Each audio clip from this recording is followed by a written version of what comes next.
Este es el tercer comunicado, la tercera parte de esta serie de comunicados que han estado publicando los compas en Enlace Zapatista. Vamos a subir todos. Y antes de pasar a leer el comunicado, les voy a recomendar, para que tengan una referencia de a quién se refiere Denis, de dónde tomaron el nombre de Denis, que lean esta nota de Dalirio Oropesa en pie de página. Le colocan ahí en Google: mirar dentro de 120 años la libertad. Si quieren le ponen adelante Dalirio Oropesa y les va a aparecer esta nota. Aquí Dalirio hace mención sobre quién era Denis Prieto Stock, para que tengan una referencia mayor. Pero bueno, vamos al comunicado, porque resulta que a una niña zapatista le pusieron ese nombre. Tercera parte, Denis. Decía el finado Submarcos que no se podían entender las razones del alzamiento sin conocer antes la historia de Paticha, la niña menor de 5 años que se le murió en brazos por falta de una pastilla para la fiebre. Yo ahora les digo que no podrán entender lo que luego les explicará con detalle el subcomandante insurgente Moisés si no conocen la historia de Denis. Denis es una niña indígena de sangre y raíz maya. Es hija de una insurgenta y un insurgente indígena zapatistas. Cuando nació, hace unos 5 años, le pusieron ese nombre para honrar la memoria de una compañera que murió hace muchos años. A Denis la conoció el finado Subgaleano cuando era un pats, o sea, un tamalito, por lo gorda que estaba. De hecho, así le decía el Sub, pats. Ahora es flaquita, porque anda de un lado para otro. Denis, cuando las insurgentas se reúnen para hacer un trabajo, se pone, según ella, a darles clases de salud autónoma y dibuja unos garabatos que, según explicó luego, son unas promotoras de salud. Ella dice que son mejores las promotoras porque luego los hombres no entienden de como mujeres que somos. Sostiene firmemente que para ser promotora de salud tiene que vas a saber inyectar, pero que no te duela. Porque, ¿qué tal que necesitas inyección y no quieres porque te duele? Habla de gente real, o sea, Denis es una niña zapatista. Ahora estamos en una reunión de las jefas y jefes zapatistas. El padre y la madre de Denis no están presentes, pero la niña llegó siguiendo a Sots y a la Pelusa, que están echados a los pies del subcomandante insurgente Moisés y al parecer están atentos a lo que se dice. Alguien está explicando. Aquí está presente Denis y ella es, digamos, la primera generación. Dentro de 20 años, Denis va a tener una cría mujer y le va a poner de nombre Denilita. Ella sería la segunda generación. Denilita, 20 años después, va a concebir una niña que se va a llamar Denilitilla. Es la tercera generación, es un trabalenguas esto. Denilitilla, llegada a sus 20 años, va a procrear una niña que se va a llamar Denilititilla. Sería la cuarta generación. Denilititilla, al cumplir los 20, va a parir una niña y la va a llamar Denilí, la quinta generación. Denilí, a los 20 años de edad, va a tener una niña que se va a llamar Denis, etcétera, que viene siendo la sexta generación. Denis, etcétera, 20 años después, o sea, dentro de 120 años, va a tener una niña que no alcanzamos a ver, qué nombre tiene, porque ya está retirado su nacimiento en el calendario, pero ella es la séptima generación. Aquí interviene el subcomandante insurgente Moisés. Entonces, nosotros tenemos que luchar para que esa niña que va a nacer en 120 años sea libre y sea lo que le dé la gana hacer. Entonces no estamos luchando para que esa niña sea zapatista o partidista o lo que sea, sino que ella pueda elegir cuando tenga juicio cuál es su camino.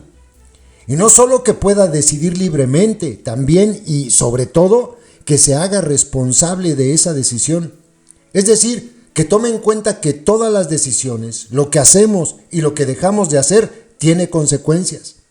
Entonces se trata de que esa niña crezca con todos los elementos para tomar una decisión y para hacerse responsable de sus consecuencias.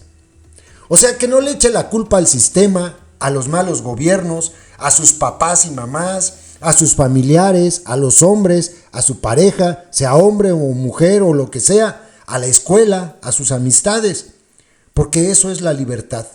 Poder hacer algo sin presiones u obligado, pero respondiendo de lo que se hizo, o sea, sabiendo las consecuencias desde antes. El submoy voltea a mirar al ahora difunto subgaleano, como diciendo, te toca. El difunto, que todavía no es difunto, pero que ya sabe que pronto lo será, prevé que algún día habrá que platicar eso a extraños e inicia. Esa Denis a la N potencia ya no hablará mal de los pinches hombres. Sí lo va a hacer, como de por sí, pero no van a ser sus argumentos que porque se burlaron de ella, la despreciaron, la violentaron, la acosaron, la violaron, la golpearon, la desaparecieron, la asesinaron, la descuartizaron. No, va a ser por cosas y asuntos normales, como que el pinche hombre echa pedos en la cama y apesta la cobija, o que no le atina la taza del baño, o que eructa como becerro, o que se compra la playera de su equipo favorito, se pone pantalones cortos, calcetas y zapatos especiales de fútbol, para luego sentarse a ver los partidos mientras se atasca de palomitas con harta salsa picante, o que pone mucho cuidado en elegir el outfit que va a usar por décadas, su playera preferida, sus pants favoritos y sus chanclas predilectas, o porque no suelta el control de la televisión, o que no le dice que la quiere, aunque ella sabe que la quiere, pero no sobra un recordatorio de vez en cuando.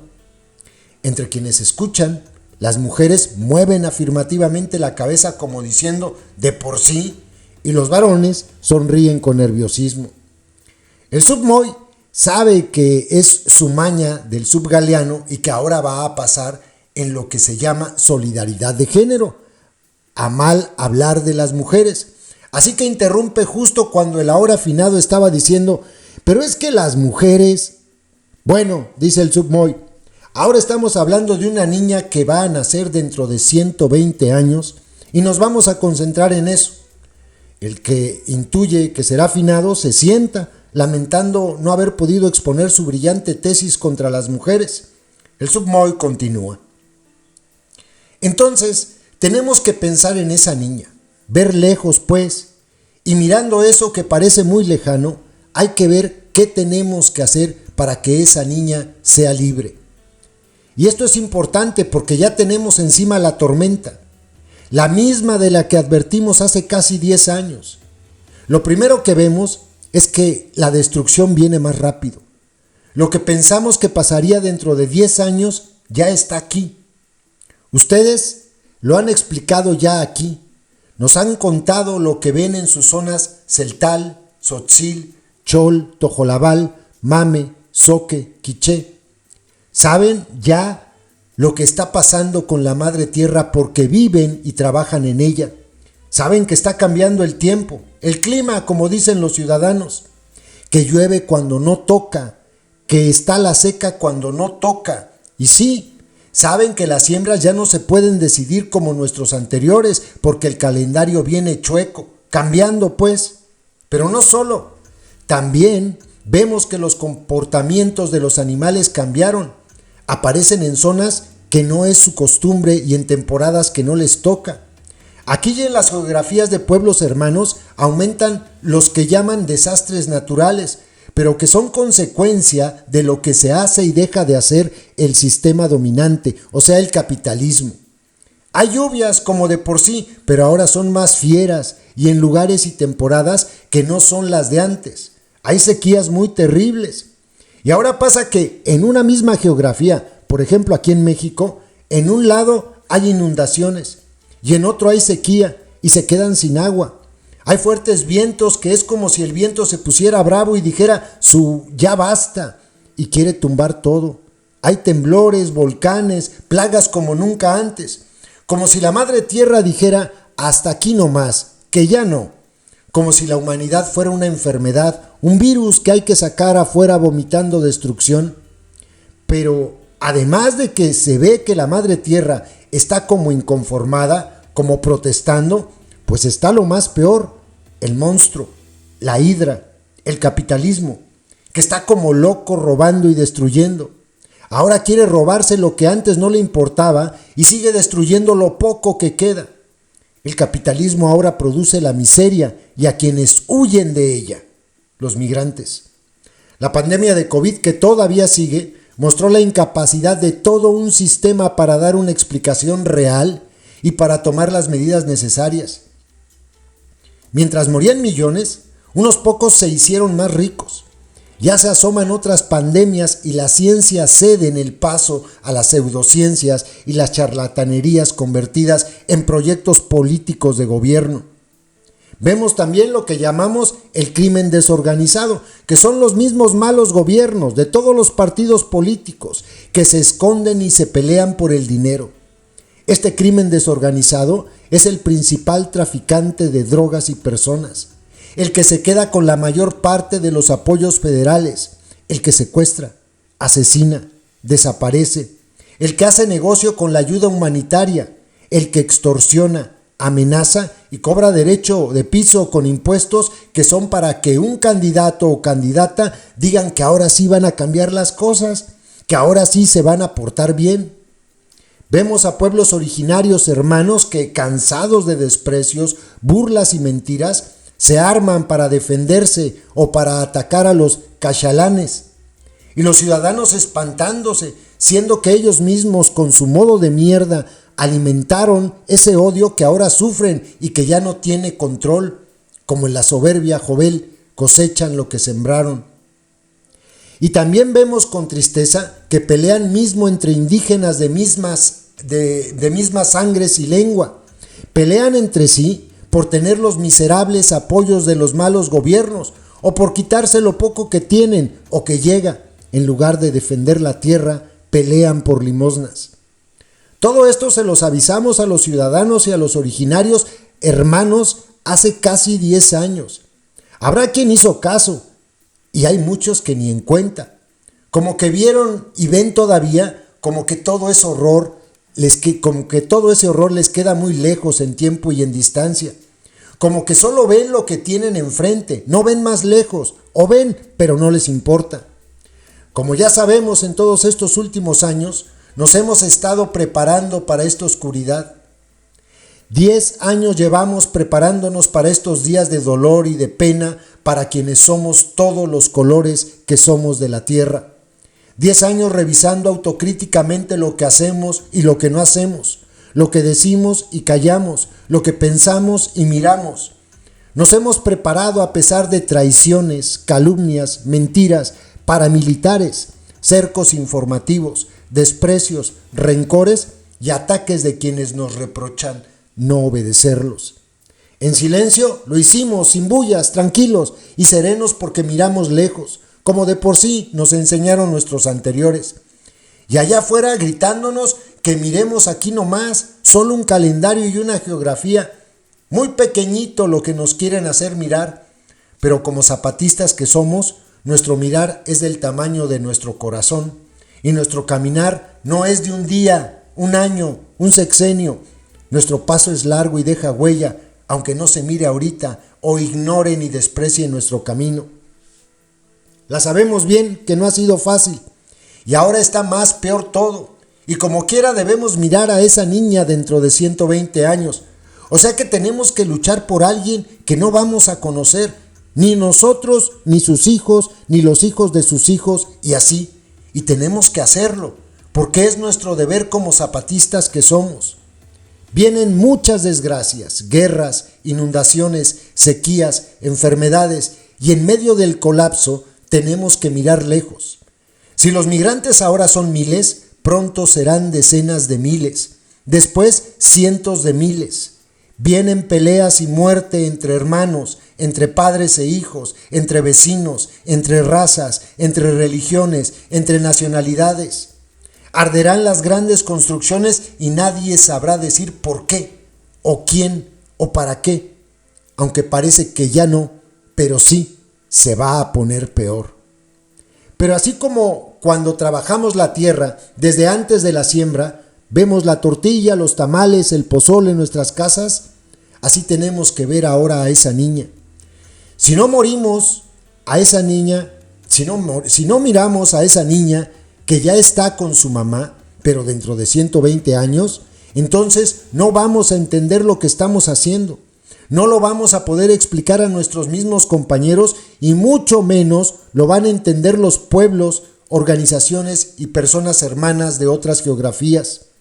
Ya podemos sobrevivir a la tormenta como comunidades zapatistas que somos, pero ahora se trata no solo de eso, sino de atravesar esta y otras tormentas que vienen, atravesar la noche y llegar a esa mañana dentro de 120 años, donde una niña empieza a aprender que ser libre es también ser responsable de esa libertad.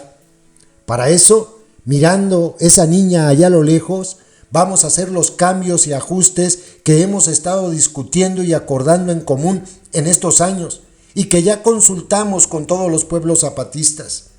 Si alguien piensa que vamos a recibir un premio o una estatua o un museo o unas letras de oro en la historia o paga o agradecimiento, pues ya va siendo hora de que busque por otro lado, porque lo único que vamos a recibir es que cuando ya vamos a morir, podremos decir, hice mi parte, y saber que no es mentira. Quedó en silencio el subcomandante insurgente Moisés, como esperando que alguien saliera. Nadie lo hizo. Siguieron discutiendo, aportando, planeando.